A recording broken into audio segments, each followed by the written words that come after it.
What's up, everybody? Welcome back to episode 4, part 4 of this week, episode 0 of YGOU. YGOU. Fuck. Just say the whole thing. YGOU University. What YGOU University study hall is we've taken a bunch of your guys' topics as well as some of ours, and we sit down and we discuss them for your amusement, entertainment, and knowledge. So with that said, this is really hard to not do this shit. Can I just say you hated turn 0, but now we're making episode 0? Yeah, it's because I'm not positive I'm going to put this out. Oh, okay. At this point, I am. Positive that you're not. I'm not sure. Positive that you're not sure. Yeah, 60% of the time works every time. As an Anchorman Sex reference, Panther. if you didn't. 73% of all stats are made up. No, that was 76. The world He's will making never it know. up. So Yeah. topic 4 is going to be. It was originally going to be our FTKs healthy, and everybody just yelled at me and said no. So there you go. There's topic We've answered 4, that question. but there's topic We'll 4. see you next week at episode 1. So we're going to talk about our combo decks healthy. Is that what you said, Kev? I feel like, discussing combo decks and how they have defined metas, I think is a good way of saying it. Because there's been some formats where combo decks were, like, legit the only deck you played. I love jumping in the Wayback Machine like every other human being. But if we can make it as relevant to this current meta as possible, I would love that. I'll go through it. But I just wanted to bring up, like, Yu-Gi-Oh! Had one of the best sets ever. And it's called The Shining Darkness. And it brought up a format called Teledad. That's not even Isn't it Phantom Darkness. Phantom Darkness. Isn't the acronym TSHD? PTDN? PTD. Into the mic. TSHD. Into the mic. PTDN. What's THSD? This is riveting. This is the best content I've ever But produced. I Shining know what Dark- you're Darkness, talking right? about. Is that Infernity? Armageddon Night. Is that Still the Infernities? most Maybe popular I'm just combo an deck card. Infernity I player at don't. heart. Yeah. It probably is, actually. I know Dark Arm Dragon came out in. Yep, Phantom it is an Darkness. Infernity format. Never mind, Phantom Darkness is the one I was trying to talk about. But Okay, cool. Teledad, where it was legit the best deck, and if you didn't play it, you lost every time. What about Glad Beasts with Shadow Imprisoning Mirror? Wait, are we talking about Return Dad or Teledad? Return Dad? Now Yeah. we're talking about combo versus control. Okay. Yeah. Yeah. Yeah, we're talking about Return Dad, where if you didn't play it, you lost every time. So the goal is combo versus control. That's what we're talking about here. No, we're talking about how combo decks define formats. Okay. Yeah. So, like, that defined a format. Like, for example, in our locals, Phil was the Shout only outs. person. Shoutouts. Yeah, shout outs to Phil. He doesn't play anymore, sadly. That's okay. I'll just give him a shout I'll out. still shout out him. But I don't he even know this played guy. Return I'm Dad at Krypton and, like, legit never lost until it got banned. I And he was broke the his only record. person with it. Like, and it was not even close. Like, Yeah, with nobody had. Eagles, Yeah. the best Nobody was combo even deck. close to beating him. And that's how format defining that deck was. And, like, you check the old website. I don't even remember its name anymore that did all the coverage for all the. Metagame.com. Thank you. You check that, and, like, literally every person that won was playing Return Dad. Like, I think you have to find the archives. Might be on. it's an archived website. You can find yeah. it, but, like, it was literally like Acorn, Caesar, like, all those people were just winning, and then they would win, get Crush Card Virus, and then just keep winning Because of Crush that was Card? that was the prize card. Oh, nut. And so you just play with the prize card because it wasn't available otherwise. Oh, nut. Yeah, it was pretty good. So, I mean, like, taking that and going to now, like, the combo decks exist, but I don't think they define the formats as much as they did back then, like that. Where, like, if you weren't playing that deck, you did not win. Bryce, what do you think? About what? I think That is.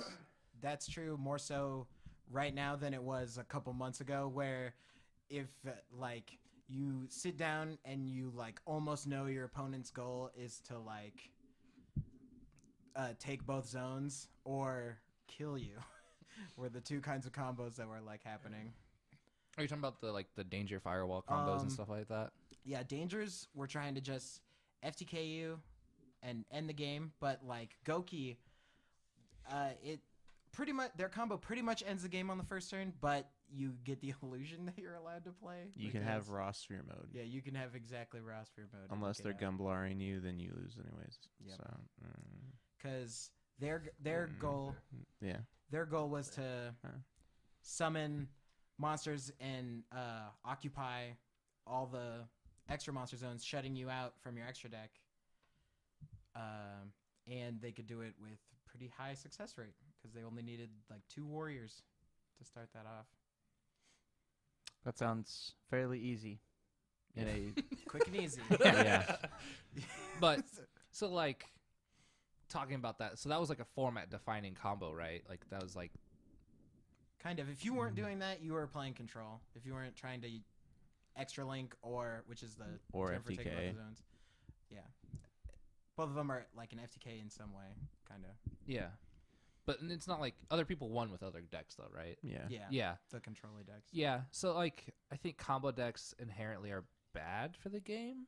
Like that, like but Depends on the kind of combo deck. The But if game it's has a, if always it's a had combo that. deck that where you just win on your first turn, then it's just bad.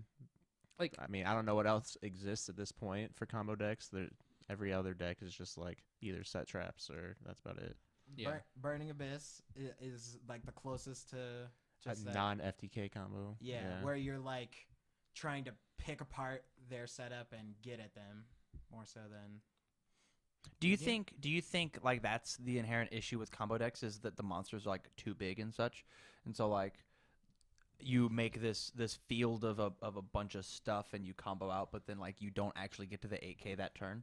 So do you think combo decks should not be like FTK decks? I think it's just card design at this point, and the game is just suffering from major power creep, and that's just it. Like the cards just do way too much. Like they just have more effects than They they have should. to though.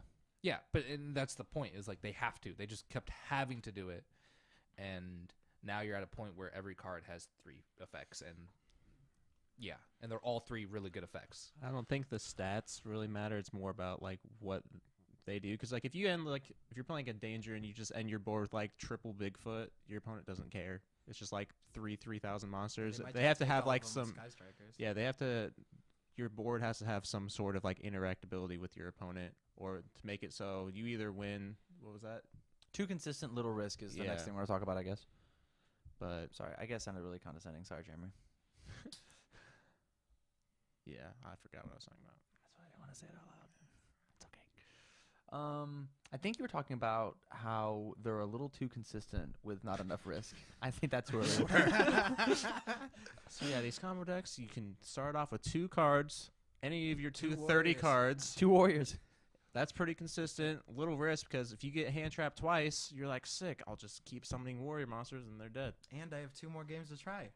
And Do I my have 2 more. broken Yeah. To do my broken combo. That's how. I That's, think a major thing is like the archetypes themselves are usually like pretty combo heavy, but they don't like kill you on the first turn. It's like these generic cards that like make it just over the top. Like Firewall Dragon was a generic card, and that's what set up all these things. Like dangers by themselves without Firewall Dragon are still good. Like people play it, but it's not like, oh, I win and I do whatever I want now. Sometimes. So I think it comes down to Konami's card design and just them not realizing what people can do with these cards, and they just kind of throw them out, and it almost feels like they don't play test. I think it's kind of fair on their point. There's like so many different cards out there. There's someone's gonna break it in some way that they didn't foresee. Because like even like there's still new like danger combos that come out like every so often that I would have never thought of. Like if I was working for Konami and I was like playtesting, maybe if that was my job. But like even then, like they're pretty like obscure. Some card that like I don't know if you've heard of like the slash draw danger. It's just like some weird FTK that where you like use the a link monster to stack cards on the bottom of your deck, and then you keep drawing through the rest of your deck, and then you set it up in a specific way to make it so they lose based on the bottom of from That your sounds body. nuts. Another monster. Yeah. Another Yeah. monster. Yeah, I mean, but I feel like we could take and do that same thing with like video games though. So when you look at video game testers and they're trying to break their video game as much as possible, and there's like what 20 people who maybe test a video game.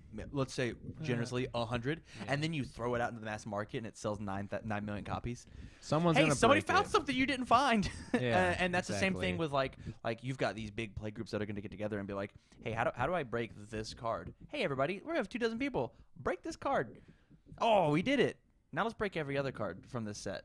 Like it's going to happen. That should be our new segment. Break this card. I do that on Facebook all the time with UFS. Oh really? Yeah, absolutely. Oh my gosh, that sounds like really fun. Yeah. Yeah. I think if you're getting paid to playtest the game and make sure the card designs are going well, you're gonna put time into it and literally go through the list of cards and being like, okay, how does this card interact with these old cards? And I think that's a major thing that like it feels like Konami doesn't do, where they're just like, hey, this card would look great in our current sets. So that's assuming that that person's only job is playtesting. I not agree. not playtesting, designing. They might have to also work shipping cards. Like if I don't know, like they might have just like other jobs in the company. Oh, and yeah, I don't- instead I- of I don't hey, work your for them, 8-hour so. job is to stare at card text on cardboard. No, it's really not. Like there's no way. If it is, Konami, hit me up, man. I'll play. I'll For play exam- for 8 Can you hours. speak a day. Japanese? I'll do an example. No, but I'll learn. I'll do an example with a similar card game, like another card game with this is Yeah. Wizards with Magic the Gathering. Mhm. Magic, like Wizards, actually takes professional players off the Pro Tour. So Yeah. I don't know if you guys know what the Pro Tour is, but like they take the high end players and hire them to design sets and cards. Yeah, totally. That sounds really And, rad. Like for example, for Magic the Gathering Online, they had a player actually set up one of the new cubes that they do or whatever. It was That's a cool. player that made it, and it was his cube, and he decided all the cards, and he broke it or whatever, like that. But in a sense, that's why they care. They're like, okay, these players are at the top of their game. They're the most intellectual. They're the ones that are coming up with all these deck ideas and innovating it. Why don't we just hire them? We're not going to be able to do it as well as them, so we're going to hire them to do it. I got offered to do that at Jasco actually, for UFS. And I've never heard of Yeah. a Yu-Gi-Oh player ever being offered to do that for Konami. I don't know. I'd have I to don't move to Las Vegas though, and I didn't want to do that. Oh, that's an interesting opportunity. Yeah. But like Bear, we have an in-person that I got offered a job, but I mean, like I've never heard of anybody, Yeah, totally. a Yu-Gi-Oh player ever being offered that opportunity by Konami. Do you think it might be the fact that like we're split up by so much water? Do you think it might be like I think that's probably a big issue. Maybe I think I don't know. I think it's even accentuated for our English market that we're like a couple sets behind, and the English Konami heads could just look ahead and be like, "Hey, that card's really good. Maybe we should ban it." That's like happening right now with Needle Fiber, a card that's like a combo extender in the OCG. It's probably not going to come out here because of how broken the combos it supports are. this card actually. This card actually. This happened with another card. It was a Gishki card. Before it even was printed over here, it was limited. There was I some remember. Gishki card I'm that pretty like sure I hand remember looped what or you're talking something. about because it was with the hand loop. Yeah. I know was- for like the trap, what's the really broken 6 cents? That was always limited before Yeah. it even came out as well. Yeah, I mean, there's been times where they've done it, but it's not like to a major point. Like, there's been 2 emergency bans. Yeah, Ever? I think so. Return Dad was an think there's- emergency ban list And change. pendulum. And pendulums, right? Those just the 2 times. I don't think there's anything else. I think that Other was than it. that, they just like kind of stick with their like, okay, every 6 months, 3 months. They switch it up a lot now. yeah, It's really but they don't have any unpredictable. like defined way of doing it. The But spiral deck only lasted 2 weeks. Oh. The machine duplication one. Oh, I didn't know that. But like stuff like that should be easily tested and found out. Machine dupe has always been a good card. How do you not design Why? cards around Yeah, it? they Like, made a Stratus, like whenever it gets summoned, you get to add something, so you just machine dupe it, and I got 6 cards in the same turn. Oh so you're man. telling me like if you work at a corporation, you don't come up with that? Like that Can I say seems something faulty about that? design. So you're talking about like Magic, like how you think like since it's the old pro players, they shouldn't make mistakes like that. Oh, they do. I'm Yeah, just saying. I'm but just they're saying, like, minimal. I don't know much about Magic, but I have talked to some people, and like the past like 2 to 3 years have been like some of the worst years for Magic. Even though they do that, people have messed up a lot. They've had more banned cards in like the more recent years than they have ever. And this could be a whole nother topic. I think this problem gets solved if you just have rotating sets.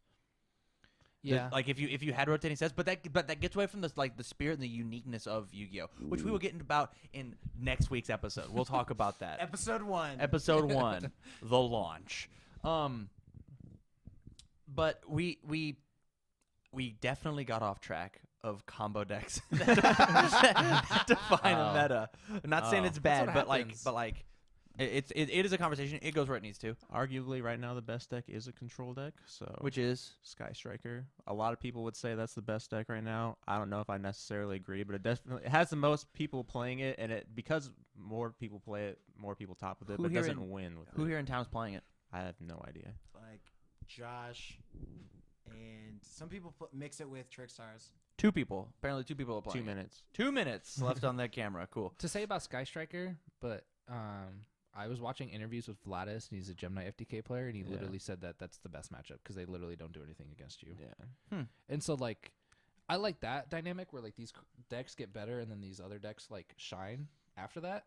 And I think it's just like, having the metagame change like that is good. But, like, the combo-heavy decks defining metas, and I think that's the problem. I totally agree. I think combo decks defining a meta is bad. I think combo decks being a part of a meta is, like, how they should be. I totally agree. I think any deck defining a meta is bad. I think any deck, obviously there will always be a top deck. There's always a biggest fish. Qui-Gon Jinn from Star Wars Episode 1 taught me that. There's always a bigger fish. Where's Colin when you need him? Wait, who? Where? Qui-Gon Jinn? Didn't he die? Well, yeah. That but- doesn't yeah, mean he didn't say what he said. yeah. He's got some. There was a he's got bigger some- fish than him, and There's it some was gems Darth of Maul. wisdom. Yeah, Darth Maul seems way cooler than Qui-Gon. Sorry. I didn't say the quote wasn't cool. Like it's a cool quote, but like Actually, Jar Jar said that. There's always a bigger That's- fish. you have fun, Mike. But what I'm saying is like if you can't play the game how you want to play, then it is bad card design. Yeah, and I think it just comes down to them figuring out, like, these meta games. Like, you should be able to figure out that, hey, we want 4 to 5 decks be viable, rather than, hey, let's print these cards and then everybody's going to play with it. Well, that's a business Hand strategy, traps. and we can talk about that on a very Yeah, negative hand episode of this podcast. Combo decks usually decide what defensive tools get used. Yeah. Like what hand traps are good to play. Yeah, I don't really like that aspect. It's just like if combo decks are good, then you have to play X amount of hand traps, and otherwise you lose. Which is like really, from like a deck design standpoint, is like really stupid because it's like if some deck is really good, either you win the die roll or you play like 10 plus hand traps in your deck, and like that's it. Like there's no other thought process behind it. And for example, then the combo decks start playing cards around that. So then you start playing Drag Down to the Grave to literally look at their hand and go, do you have a hand trap? Sweet, I'm going to get rid of it. Yo, that card's hype. That's sick. Yeah. And then I'm like, Back to- sweet, now I know their hand. I know they don't have any ability to stop me. Do I win? Like, Yeah, but then you lose the consistency of you needed 5 cards in order to make your combo, and you only got 4. No, you Well, only a need lot 2. of those, yeah, you Mm. can just start with a lot of starters in Yu-Gi-Oh are spell cards. So you would just set your starters and then drag down, and then you would show them the cards you're okay with losing. You show them 2 vanilla monsters, and you're like, okay, which one do you want to discard?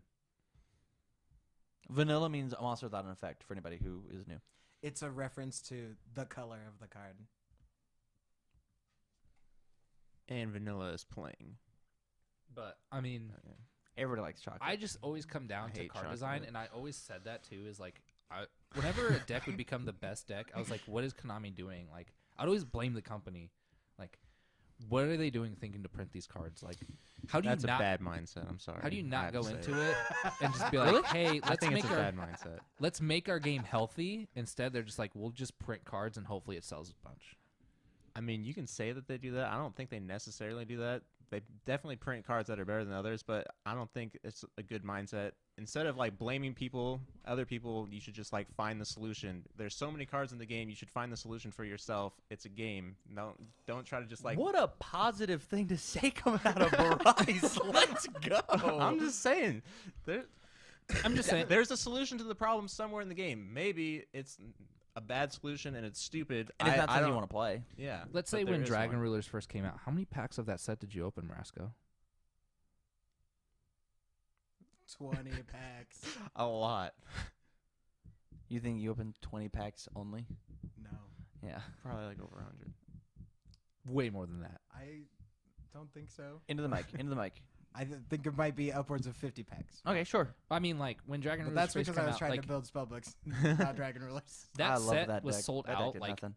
the day it would come into a local shop. Like everybody bought the packs. Yeah, And, absolutely. like, yeah, obviously it had the best deck in it, so you're gonna buy it. But like, And I guess it's a way of saying, like, is Konami, like, more in it for the money rather than trying to make their game healthy? Like, I guess it's a difference in that. Like,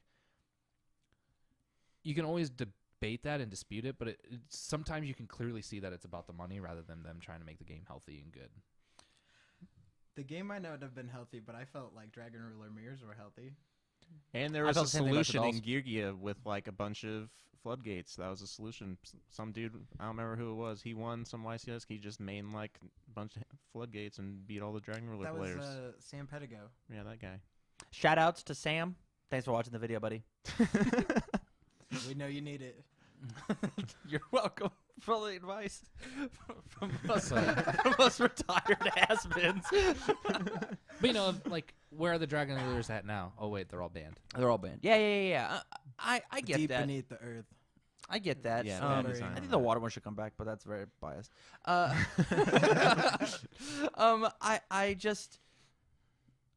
I love that you said that there are answers, adapt or die, but there is some truth in maybe somebody should have talked to somebody to not print 4 cards that got banned all at once. And Like, be like, hey, guys, maybe we shouldn't put a bunch of dragon cards that have graveyard effects with Dragon's Ravine being at 3. yeah, like there's Actually, 4 different cards that all got banned at the same time. because the babies got banned too. Yeah, so like, hey, 8 cards. That entire deck got banned. Big guys, they banned the baby. Yeah, like the It was just a statement. every. They already did nothing and they banned them.